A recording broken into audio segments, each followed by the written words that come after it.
importance? Beautiful.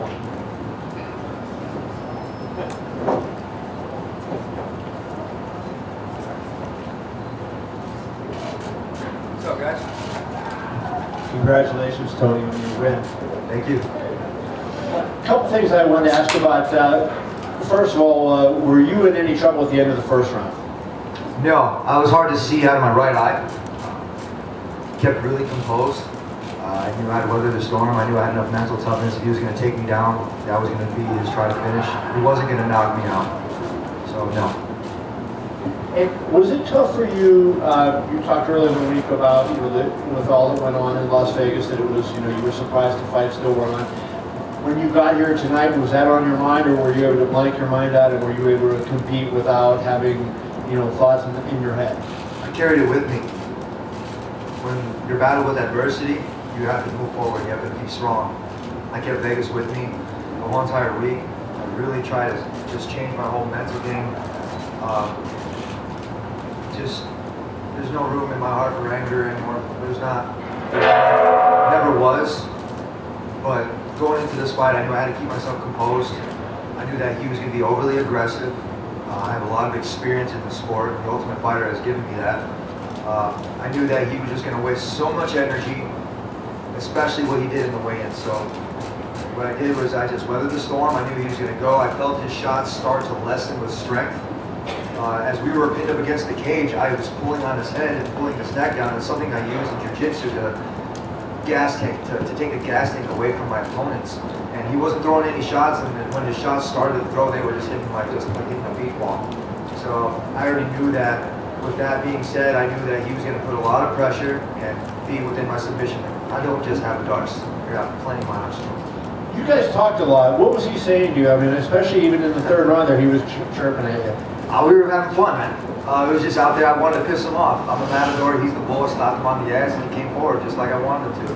I kept really composed, and I kept him really rangy. And when his takedowns weren't as strong, I knew that if he was going to pin me against the cage, that's when he was going to have his best shot. But when he did, I jumped immediately in the guard. I said, screw this. We're going to finish this right now. And then to talk about, Dana said before you got in, I don't know if you had a chance to talk to him, but he thinks the next fight is you versus Conor, and that he said he had to talk to Diaz. So you're looking at that. That seems to me, with the way you're on a big roll and the way you fight and the way you talk and the way he does that could be a massive fight. Is that something that you look forward to, getting in one of those fights where now it's going to be like not just MMA media, but you might bring in the outside media and have a bigger event than maybe what you've ever had before? I was saving my good material for him, literally. I mean, honestly, I didn't want to say anything against Kevin Lee. He didn't deserve to be up here, but he showed that tonight. He was the only game opponent that wanted to step out of line. He made the weight. Everybody was panicking when he didn't even make weight. Everybody was telling me, Tony, are you worried? Are you worried? Are you worried? Absolutely not. We come from the same background. I knew he was going to make weight. So if Conor's next, no matter what, if he doesn't want to defend it, then whatever. I don't care. I'm here right now. I just won this belt. I'm fresh. I don't have any injuries. I'm ready to go back to the drawing board on Monday. There's a couple of things I really want to work on and sharpen up, especially my elbows. My takedown defense, I mean, really, I don't care. My takedowns were amazing. My takedown defense was amazing, but that's what I did. I sacrificed my takedown defense to get into my submission game. I wanted to demonstrate to everybody that I'm a full, complete mixed martial artist. That I don't just have hands. Because in the beginning, I was knocking out people. You guys remember that? And then I learned Muay Thai, and then I learned Jiu-Jitsu. And I just learned how to put it all together. You don't have to take so many shots like I did in the first month, but you have to might sometimes give one to take two, or take one to give two. And then just my last question for you, Tony, is looking ahead to a fight against McGregor. He's a guy that's a really good counterpuncher, and but he has some good things going for you. How do you break that matchup down? Do you feel like the matchup favors you, or do you think it's kind of even and it's going to be who's on top of his game that night? I'll ankle pick him, no problem. Set him on his ass and everybody's the same size on the ground. Conor McGregor poses no threat to me, especially when I hit him with a jab. He's going to be running away like Cucuy did, and I'll chase after his ass like a cornerback, and I'll slam him to the ground, and I'll finish him with a guard choke or any kind of choke in my place. The boy's scared. He's never mentioned my name not one time. Not one time during this whole entire talk. I've been here, 10 consecutive victories. I'm a lightweight, interim lightweight champ. But like I said, it doesn't matter who they put in front of me. It could be Khabib, it could be Conor. I'm going to go back to the drawing board. I'm going to talk to my managers. I'm going to talk to my agents. I'm going to talk to my team. But the fight is with Conor. It is with Conor. You can't run anymore, man. You're in check. And I'm great at chess. Dana said that Conor could fight again by the end of the year. Is it, you were saying you could definitely be ready by December 30th. Let's go next week. Straight up. I'm not injured. I had fun out there. I hope the fans and I hope the first responders tonight that were there in the crowd for Vegas, that they enjoyed the show. I took a little bit more damage than I wanted to, but honestly, they didn't hurt. I prepared more than I should have for this fight. Going up to Big Bear was probably the best advice that my wife could have gave me. She was like, Anthony, I need you to go up there. I was like, okay. So she rented me a spot. I built my own camp. I built it safe so nobody's going to get injured. I mean, literally, I used my car as a work truck. It's funny. And people thought it was kind of crazy, and it's kind of weird, right? But I think it's genius because I'm taking my ingenuity and my creativity and not having to have somebody hold my hand to go and build this type of thing. I've learned how to do this from a long time ago, you know, listening to my dad and really paying attention, being his apprentice for a long time. I'm a master now. This is what I do, and I'm still taking notes. I'm still a student in the game, and I'm going to bring humbleness to this. The fact that Conor has not mentioned your name, like you said, does it give you any alarm that he's going to try to go somewhere else? Or do you feel, like you said, that you do have him pinned in now? I don't care. Like, this is chess, man. This is check. It's going to be checkmate, so he's got nowhere else to run. Literally, he's running out of time. He needs to defend or vacate. If he doesn't vacate, he needs to defend it. But I'm going to tell you what, just set it down, Conor, and just fucking walk away. Nobody will get hurt.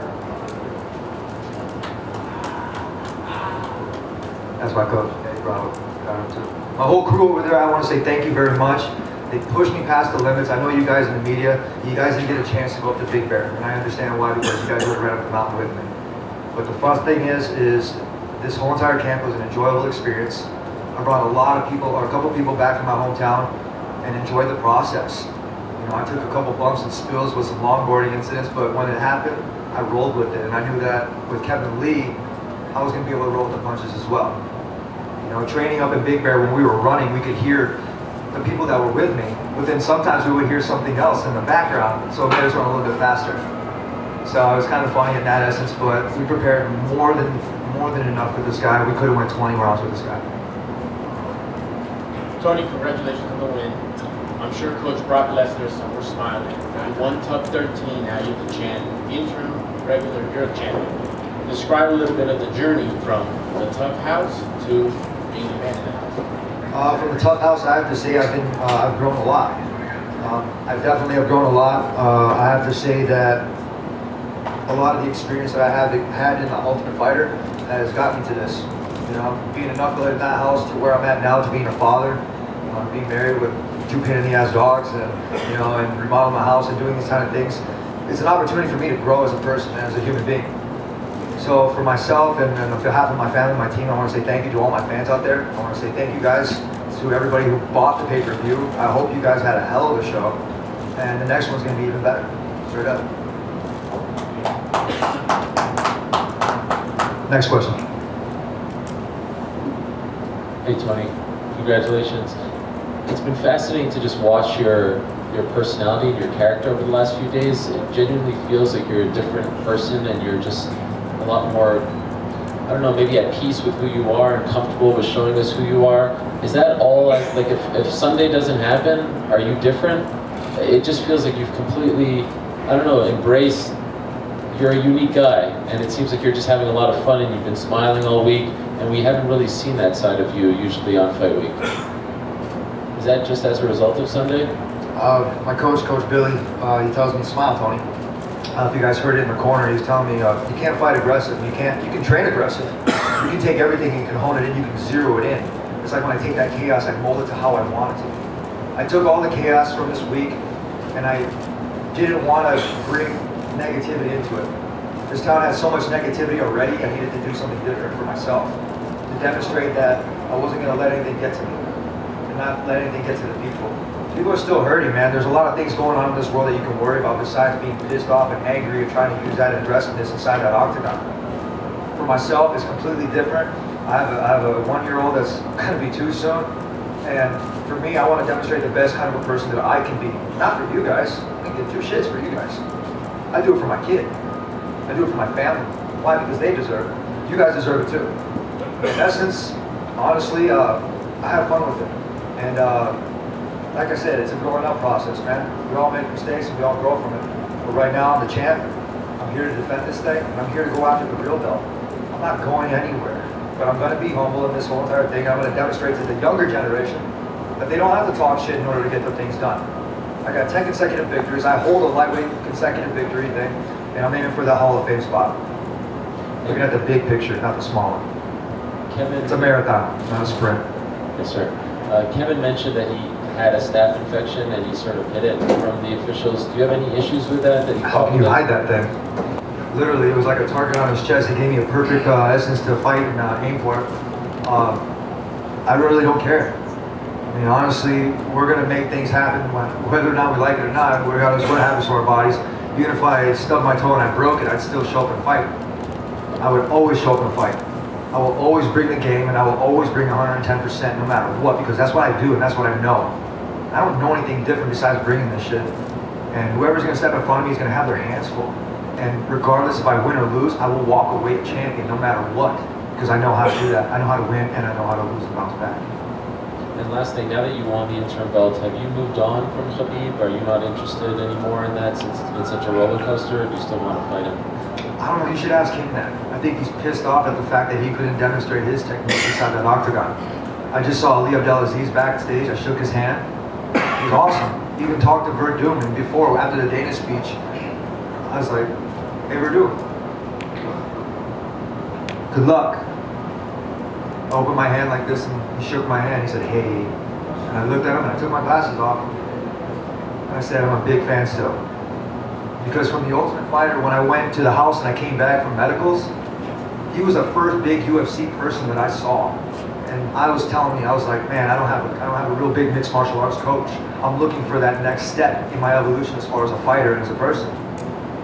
So when I said that, I think there was a connection there and we really meant it. So regardless, I'm a man. I have a backbone. I know what's up. But I'm not going to let anything affect me anymore. Absolutely not. I'm a man and I'm growing, and this isn't what it's about. What it's about is about giving it your all, your peace, and finding that peace. And I'm finding it. I'm not sure if you saw, but he tweeted you, congratulated you, and called you the real champion. That's awesome, dude. I mean, honestly, that's great. This sport right now, like I said, there's so much in the world that's going on that there's like so much more to worry about than that. And right now, I'm excited, I'm happy. I can't wait to go see my son. I really can't. Be my wife, my kid, a giant hug and get some pizza in my stomach. Tony, congratulations, first of all. Thank you. You know, you walk, talk, and you carry yourself like a great Mexican fighter does. You call yourself El Cucuy. Now you have that belt, so is it important to you to continue on in the lineage of great Mexican champions in combat sports? Absolutely. I have to carry myself a lot better. I have to represent myself a lot better. And I mean, it is what it is. My last name is Ferguson, so it's kind of hard for people to tell that I'm Mexican. But my dad stepped in the picture at a young age. And I'm very fortunate that he pushed me to the limit to where I'm at right now. And I remember the advice that he told me. He's like, if I can't get you to that next level, I'm going to find somebody that will. And the coaches that I found that could, they always said the same thing. All great coaches will do that. A great coach is not going to hold you back. A great coach is going to find that next person in line that's going to get you to that next level. I have a great group of people that are helping me get to where I'm at. I consider them family, more than family. So my family's growing, and it is. And it's hard for me to accept that with the team because, I mean, recently I just went to Black House, for instance, with Coach Kenny and all the wrestlers and the young team that are over there. They push me, man. They push me and push me and push me, and I'm learning over there, so I'm sharing knowledge, I'm paying it forward, the same way that my coaches did. So the best thing I can do is be a great representative, not only for my race, because I am American, Mexican, both, not just one. But unfortunately, I can only wear one on my shirt. So with the last name Ferguson and the nickname El Cucuy, hopefully everybody respects that. And I am Mexican, and I do speak a little bit more Spanish. And I did learn in books. Get it? Last thing I just want to ask, because Cain Velasquez had the opportunity to sort of be that great first Mexican UFC champion. So is it important to you to embrace that and become maybe what he could have been, but injuries have taken that away from him? Absolutely. Absolutely. One of my favorite places to fight was in Mexico City. And the one thing that you guys know is I run at night. When I'm running at night, when I was over in Mexico City, I could see like the streets are clean, man. Like the people in Mexico take so much pride and everything. And I'm very proud. I hold that to me. I always say that I have like the Aztec blood. Yo tengo la sangre de Azteca. Yo tengo una idea muy fuerte. Y yo estoy listo para todos los peleadores en esta división. Todos tienen un problema. El problema es el nombre es Cucuy. Gracias. Last question. So there was a lot of trash talking between Kevin Lee all week and before. What did you say to him immediately after the loss? I saw you went as he was crouched down. Keep your head up, kid. It's the same thing. I know, like, we gotta sell this fight and we gotta do what we gotta do, but we're men inside that octagon, man. Did you guys have fun? Did you guys enjoy the fight? Raise your hands if you enjoyed the fight. You didn't enjoy it? Thank you very much. I hope you did. Because you know what we did inside there is we bled for everybody. We went in there, we gave everybody a show. I mean, for the events that happened this week, we did our best to focus. And you know what? And sometimes you have to create an enemy to beat an enemy. I did that inside the house. I was young and dumb once, but you grow from it. And did you happen to see Demetrius Johnson's submission? I did not. I didn't watch any of the fights. I was so zoned in my fight. I was turned away from the whole entire TV. I told them to turn it down. That's how in tune I was. I was in the zone. You guys look at my Instagram. There's a picture where I'm pointing at the octagon. And I said, don't let me get in my zone. I was in my zone the whole entire time from the weigh-ins. I talked to Daniel kind of like outside. I was like, man, this kid's going to do an adrenaline dump. You better save some of that energy for tomorrow. I know I'm very experienced inside there, and Demetrius is very experienced, and I knew he was going to take it. And I'm glad that he did it, and I'm glad he broke the record. Thank you. Os.